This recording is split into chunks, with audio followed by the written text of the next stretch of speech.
Hi all, welcome to Competitive Cracker. എൻ്റെ പേര് റബീഹത്ത്.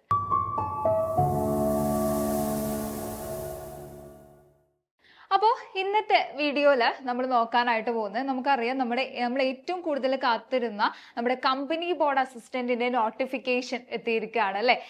ഒരുപാട് പേര് അപ്ലൈ ചെയ്തിട്ടുണ്ടാവും. ഇനി ആരെങ്കിലും അപ്ലൈ ചെയ്യാനായിട്ടുണ്ട് എന്നുണ്ടെങ്കിൽ ഈ ദിവസങ്ങളിൽ തന്നെ അപ്ലൈ ചെയ്യാനായിട്ട് ശ്രദ്ധിക്കുക. കാരണം 19-ാം തീയതിയാണ് നമ്മുടെ ലാസ്റ്റ് ഡേറ്റ് ആയിട്ട് വരുന്നത്. ഓക്കെ, അപ്പോൾ നമ്മൾ ഇനി ഏറ്റവും കൂടുതൽ എക്സ്പെക്ട് ചെയ്തിരിക്കുന്ന മറ്റൊരു നോട്ടിഫിക്കേഷൻ ആണ് നമ്മുടെ യൂണിവേഴ്സിറ്റി അസിസ്റ്റന്റിന്റെ നോട്ടിഫിക്കേഷൻ എന്ന് പറയുന്നത് അല്ലേ.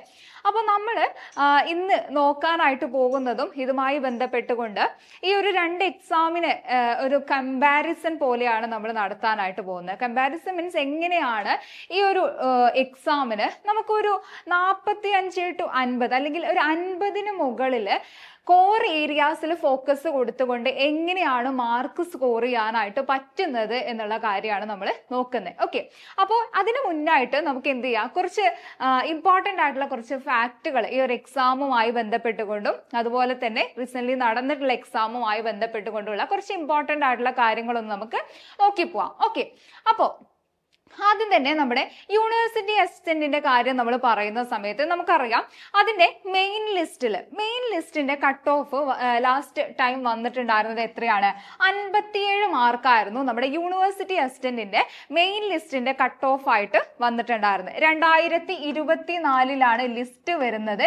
2027 വരെയാണ് എന്തുണ്ടായിരുന്നത്, അതിന്റെ ലിസ്റ്റിന്റെ വാലിഡിറ്റി എന്ന് പറയുന്നത് 2027 വരെയാണ്. അപ്പോൾ നമ്മുടെ യൂണിവേഴ്സിറ്റി അസിസ്റ്റന്റിന്റെ മെയിൻ ലിസ്റ്റിലെ കട്ട് ഓഫ് നമ്മൾ നോക്കുന്ന സമയത്ത് 57 മാർക്കാണ് നമുക്ക് വന്നിട്ടുണ്ടായിരുന്നത്. ഓക്കെ, അതവിടെ നിൽക്കട്ടെ. ഇനി നമ്മുടെ റീസെന്റ് വന്ന നോട്ടിഫിക്കേഷൻ, ഏറ്റവും പ്രധാനപ്പെട്ട ഒരു നോട്ടിഫിക്കേഷൻ ആണ് നമ്മുടെ കമ്പനി ബോർഡ് അസിസ്റ്റന്റിന്റെ നോട്ടിഫിക്കേഷൻ എന്ന് പറയുന്നത്. ഇപ്പോഴും ഞാൻ പറയാണ്, ആരെങ്കിലും അപ്ലൈ ചെയ്യാനായിട്ടുണ്ട് എന്നുണ്ടെങ്കിൽ ഈ ദിവസങ്ങളിൽ തന്നെ അപ്ലൈ ചെയ്യുക. കാരണം ലാസ്റ്റ് ഡേറ്റ് അപ്ലൈ ചെയ്യുന്നതിലെ ലാസ്റ്റ് ഡേറ്റ് ആയിട്ട് വരുന്നത് 19-ാം തീയതിയാണ്. അപ്പൊ പെട്ടെന്ന് തന്നെ അപ്ലൈ ചെയ്യുക. കാരണം നമുക്ക് അത്യാവശ്യം വാക്കൻസി ഉള്ള ഒരു പോസ്റ്റ് കൂടിയാണ് ഈ പറയുന്ന കമ്പനി ബോർഡ് അസിസ്റ്റന്റ് എന്ന് പറയുന്നത്. അപ്പോൾ ഇതിന്റെ നോട്ടിഫിക്കേഷൻ വന്നിട്ടുള്ളത് 15/10/2025 നോട്ടിഫിക്കേഷൻ എത്തിയിട്ടുള്ളത്. ലാസ്റ്റ് ഡേറ്റ് എന്ന് പറയുന്നത് 19/11. മിസ് ചെയ്യരുത്. അപ്ലൈ ചെയ്യാത്തവരുണ്ട് എന്നുണ്ടെങ്കിൽ ഷുവർ ആയിട്ടും അപ്ലൈ ചെയ്യാനായിട്ട് ശ്രദ്ധിക്കുക. അപ്പൊ 382/2025 നമ്മുടെ നോട്ടിഫിക്കേഷന്റെ കോഡ് എന്ന് പറയുന്നത്. ഓക്കെ, അപ്പോൾ എന്ത് ചെയ്യാം, ഇതാണ് നമ്മുടെ കമ്പനി ബോർഡ് അസിസ്റ്റന്റിന്റെ നോട്ടിഫിക്കേഷനുമായി ബന്ധപ്പെട്ടുകൊണ്ട് നമുക്ക് പറയാനുള്ളത്.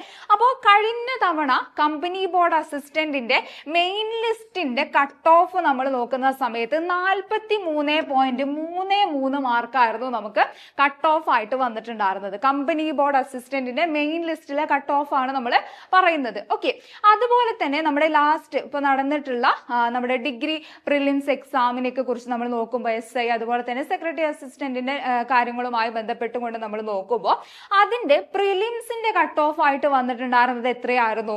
നമ്മുടെ 46.76 മാർക്കായിരുന്നു പ്രിലിംസിന്റെ, ഡിഗ്രി പ്രിലിംസിന്റെ കട്ട് ഓഫ് ആയിട്ട് വന്നിട്ടുണ്ടായിരുന്നത്.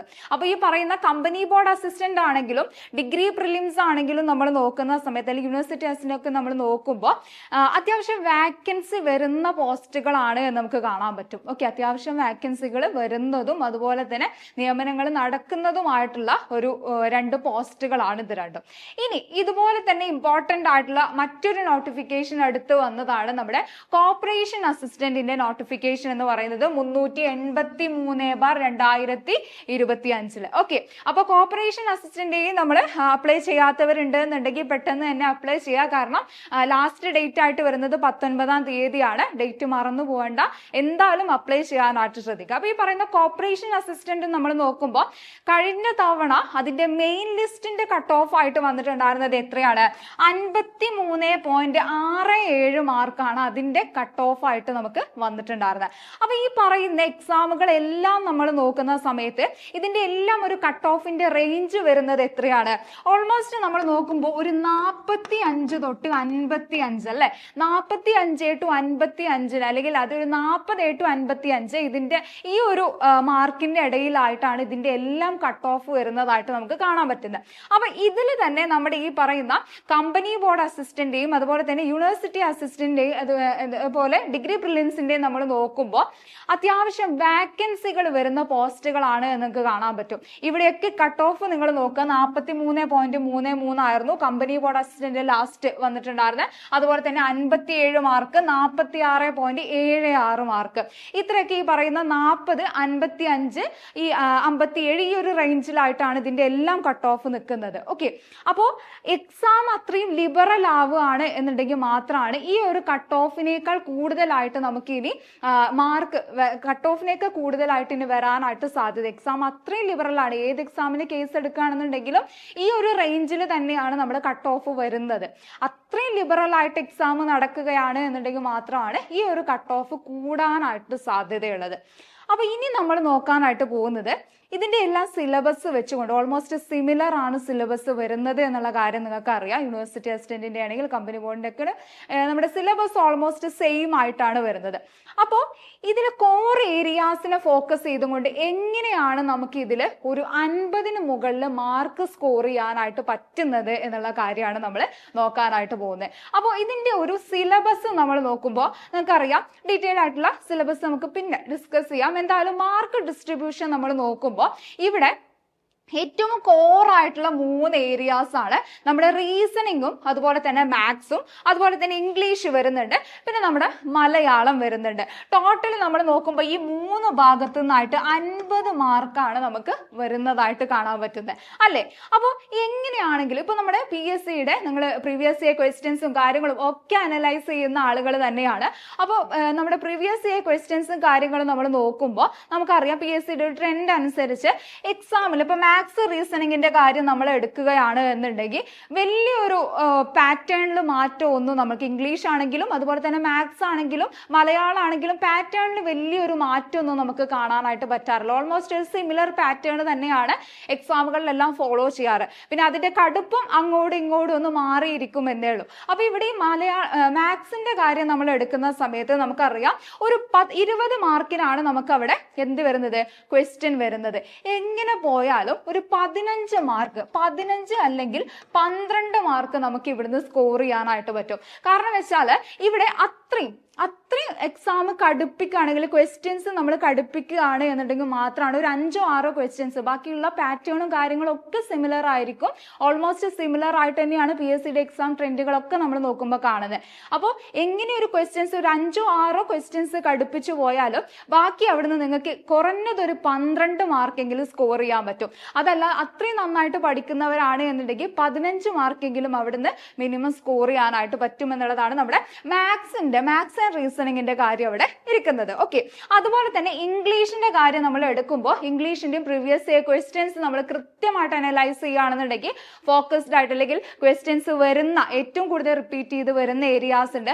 അതുപോലെ തന്നെ ഇതിന്റെ ഒരു പാറ്റേൺ നമ്മൾ നോക്കുമ്പോൾ എന്ന് പറഞ്ഞാൽ ഓൾമോസ്റ്റ് സിമിലർ ആയിട്ട് തന്നെയാണ് എല്ലാ എക്സാമുകൾക്കും നമുക്ക് കാണാൻ പറ്റുന്നത്. സോ 20 മാർക്കിന് നമ്മൾ ഇവിടെ നോക്കുമ്പോൾ എങ്ങനെയും ഒരു 15 മാർക്ക് അവിടുന്ന് നമുക്ക് സ്കോർ ചെയ്യാനായിട്ട് പറ്റും എന്നുള്ളതും അവിടെ മറ്റൊരു കാര്യമാണ്. പ്രീവിയസ് ഇയർ ക്വസ്റ്റ്യൻസ് കൃത്യമായിട്ട് അനലൈസ് ചെയ്യുക, മോക്ക് ടെസ്റ്റുകൾ കൃത്യമായിട്ട് അറ്റൻഡ് ചെയ്യുക എന്നുള്ളതാണ് ഇവിടെ നമുക്ക് ചെയ്യാനുള്ളത്. സോ അവിടെ നമുക്കൊരു 15 മാർക്ക് നമുക്ക് സ്കോർ ചെയ്യാൻ പറ്റുന്നതാണ്. അതുപോലെ തന്നെ മലയാളത്തിന്റെ കേസിലോട്ട് നമ്മൾ വരുന്ന സമയത്ത് മലയാളത്തിന് എത്രയാണ് നമുക്ക് 10 മാർക്കാണ്. 10 മാർക്കാണ് നമുക്ക് മലയാളത്തിന് വരുന്നത്. അപ്പൊ ഇവിടെ നേരത്തെ പറഞ്ഞ പോലെ തന്നെ ക്വസ്റ്റ്യൻസ് ഒന്ന് കടുപ്പിക്കുകയാണ് എന്ന് ഉണ്ടെങ്കിൽ മാത്രമാണ് നമുക്ക് ഇവിടെ മാർക്ക് നഷ്ടമാവാനുള്ള സാധ്യതയുള്ളൂ. അതും നമ്മൾ നോക്കുമ്പോൾ എങ്ങനെ പോയാലും ഒരു 5-6 മാർക്ക് അല്ലെങ്കിൽ 6 അല്ലെങ്കിൽ അതിൽ കൂടുതൽ നന്നായിട്ട് പഠിക്കുന്നവരാണെന്നുണ്ടെങ്കിൽ 6-ൽ കൂടുതൽ മാർക്ക് സ്കോർ ചെയ്യാൻ പറ്റുന്ന ഒരു ഏരിയ തന്നെയാണ് ഏത്, ഈ പറയുന്ന മലയാളം എന്ന് പറയുന്നത്. ഓക്കെ, അപ്പൊ ടോട്ടലി നമ്മൾ ഈ ഒരു ഭാഗത്ത് നിന്ന് നമ്മൾ നോക്കുമ്പോൾ ഇംഗ്ലീഷും മാത്സും മലയാളം കൂടെ ചേർത്തുകൊണ്ട് നമുക്ക് ടോട്ടലി എങ്ങനെ പോയാലും ഒരു 36 മാർക്ക് ഇവിടുന്ന് നമുക്ക് ഒപ്പിക്കാനായിട്ട് പറ്റും. ഓക്കെ, കുറഞ്ഞതാണ് ഞാൻ പറഞ്ഞത്, മിനിമം ആണ് ഞാൻ പറഞ്ഞത്. മിനിമം മാർക്ക് എന്ന് പറയുന്നത് എത്രയാണ്, 36 നമുക്ക് ഇവിടുന്ന് കിട്ടാനുള്ള എല്ലാ സാധ്യതകളും മാർക്കുകൾ അവിടെ ഉണ്ട്. അതല്ല, നന്നായി പഠിക്കുന്ന ഒരാളെ സംബന്ധിച്ചിടത്തോളം ഇതൊരു 40-ന് മുകളിൽ വരാനുള്ള എല്ലാ സാധ്യതകളും. കൃത്യമായിട്ട് പ്രീവിയസ് ഇയർ ക്വസ്റ്റ്യൻസ് അനലൈസ് ചെയ്യുക എന്നുള്ളതാണ് ഇവിടെ ചെയ്യാനുള്ളത്. സോ 50 മാർക്കിന്റെ ആ ഒരു 3 ഏരിയകൾ അവിടെ ഫോക്കസ് ചെയ്തുകൊണ്ട് പഠിക്കുക.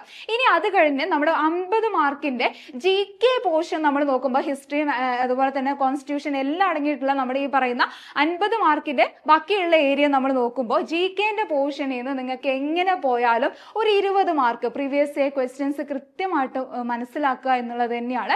പലതും റിപ്പീറ്റഡ് ആയിട്ട് വരുന്നതാണ്. കറണ്ട് അഫയറിന്റെ കാര്യമാണെങ്കിലും റീസെന്റ് നടന്നിട്ടുള്ള എക്സാമുകളെ നോക്കുക. അതിൽ വന്നിട്ടുള്ളത് ഏത് ഏരിയ ഫോക്കസ് ചെയ്തുകൊണ്ടാണ് നമ്മുടെ കറണ്ട് അഫയറിന്റെ ഭാഗത്തുനിന്ന് ക്വസ്റ്റ്യൻസ് ഈ ഉള്ള എക്സാമുകളിലൊക്കെ വന്നിട്ടുള്ളത് എന്നുള്ള കാര്യം അവിടെ നോക്കാം. സോ എങ്ങനെ നോക്കിയാലും നമ്മൾ ഇവിടെ നോക്കുമ്പോൾ ഒരു 20 മാർക്ക് നമുക്ക് ഇവിടുന്ന് കുറഞ്ഞത് സ്കോർ ചെയ്യാനായിട്ട് പറ്റും എന്നുള്ളതാണ്. ഓക്കെ, അപ്പോൾ 50 മാർക്കാണ് നമുക്ക് ടോട്ടലി നമ്മുടെ GKയുടെ പോർഷന് വരുന്നത്.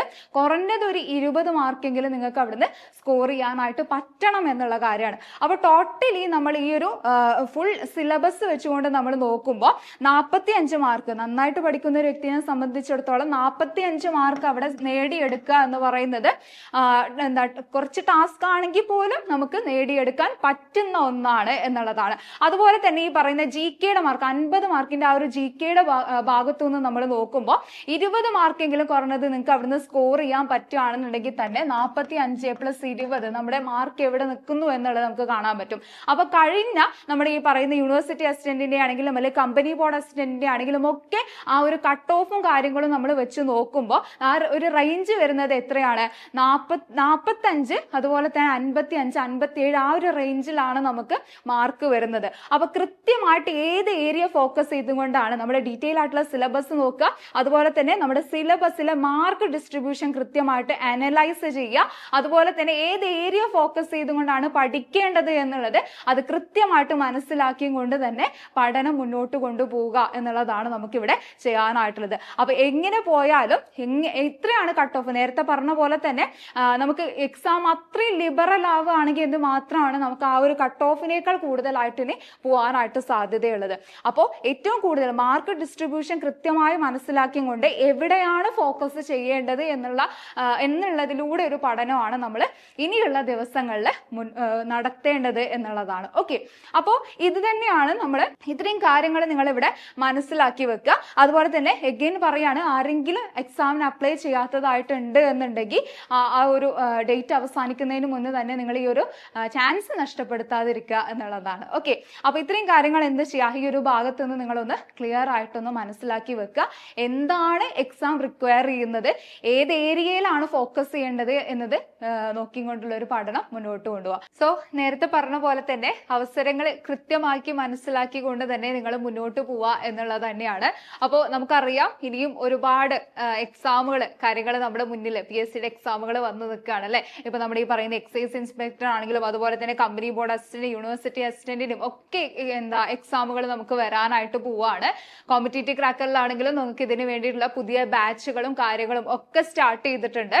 കൃത്യമായിട്ടുള്ള ഒരു മെന്റർഷിപ്പ്, അതുപോലെ തന്നെ ലൈവ് റെക്കോർഡഡ് ക്ലാസ്സുകൾ, PDF നോട്ടുകൾ, അതുപോലെ നേരത്തെ ഞാൻ പറഞ്ഞ പോലെ ഏറ്റവും കൂടുതലായിട്ട് നിങ്ങൾ ഫോക്കസ് ചെയ്ത് പഠിക്കേണ്ട ഏരിയകൾ മനസ്സിലാക്കിക്കൊണ്ട് അവിടുന്ന് PSCയുടെ പുതിയ ട്രെൻഡുകൾക്കനുസരിച്ച് കൊണ്ടുള്ള പാറ്റേണുകളിൽ വരുന്ന മാറ്റങ്ങൾക്കനുസരിച്ചുകൊണ്ട് തയ്യാറാക്കിയിട്ടുള്ള സിലബസിലൂടെയും അതുപോലെ തന്നെ ഡീറ്റെയിൽ ആയിട്ടുള്ള സ്റ്റഡി നോട്ടുകളിലൂടെയും മോക്ക് ടെസ്റ്റുകളും പ്രീവിയസ് ഇയർ ക്വസ്റ്റ്യൻസ് കാര്യങ്ങൾ എല്ലാം കൃത്യമായി അനലൈസ് ചെയ്തുകൊണ്ട് തന്നെ നമുക്ക് മുന്നോട്ട് പോവാവുന്നതാണ്. സോ ഈ ഒരു ബാച്ചിനെ കുറിച്ചിട്ടുള്ള കൂടുതൽ ഡീറ്റെയിൽസ് അറിയുന്നതിനായിട്ട് നിങ്ങൾക്ക് സ്ക്രീനിൽ കാണുന്ന നമ്പറിൽ കോൺടാക്ട് ചെയ്യാവുന്നതാണ്. അപ്പോൾ കൃത്യമായിട്ട് എന്താണോ എക്സാം റിക്വയർ ചെയ്യുന്നത്, ഏത് എക്സാമിന് പ്രിപ്പയർ ചെയ്യുന്ന സമയത്താണെങ്കിലും ഓരോ എക്സാമും എന്താണ് റിക്വയർ ചെയ്യുന്നത്, ഏറ്റവും ഫോക്കസ് ചെയ്യേണ്ട ഏരിയ ഏതാണ് എന്നുള്ളത് മനസ്സിലാക്കിയും കൊണ്ട് തന്നെ മുന്നോട്ട് പോകാനായിട്ട് ശ്രദ്ധിക്കുക. അപ്പോൾ ഈ വീഡിയോ നിങ്ങൾ ആദ്യമായിട്ട് കാണുന്നവരാണെന്നുണ്ടെങ്കിൽ എന്തായാലും ഇതുപോലുള്ള കൂടുതൽ വീഡിയോസിനായിട്ട് നിങ്ങൾ ചാനൽ സബ്സ്ക്രൈബ് ചെയ്യുക. അതുപോലെ തന്നെ നിങ്ങളുടെ ഫ്രണ്ട്സിലോട്ടും കാര്യങ്ങളിലോട്ടും ഒക്കെ നിങ്ങൾ ഷെയർ ചെയ്യാനായിട്ട് ശ്രദ്ധിക്കുക. അതുപോലെ തന്നെ നമ്മുടെ കറണ്ട് അഫയേഴ്സ് കൃത്യമായിട്ട് നിങ്ങൾക്ക് കൊണ്ടുപോകാൻ ആഗ്രഹിക്കുന്നവരാണ് എന്നുണ്ടെങ്കിൽ, അതൊരു ട്രാക്കിലാക്കാനായിട്ട് ഉദ്ദേശിക്കുന്നവരാണ് എന്നുണ്ടെങ്കിൽ നമ്മുടെ ടെലിഗ്രാം ചാനലും ഒക്കെ ഉണ്ട്, ഫ്രീ ടെലിഗ്രാം ചാനലും കാര്യങ്ങളൊക്കെ ഉണ്ട്. അതിന്റെ ലിങ്കും കാര്യങ്ങളൊക്കെ നിങ്ങൾക്ക് താഴെ പ്രൊവൈഡ് ചെയ്യാം. അപ്പോൾ അതിൽ ജോയിൻ ചെയ്യാനായിട്ട് ശ്രദ്ധിക്കുക. കറണ്ട് അഫെയർ ഒക്കെ കൃത്യമായിട്ടുള്ള ഓരോ ദിവസത്തെയും കാര്യങ്ങൾ ഓരോ ദിവസങ്ങളിൽ തന്നെ പഠിച്ചു പോകാനായിട്ട് നിങ്ങൾ നോക്കുക. Okay, then thank you.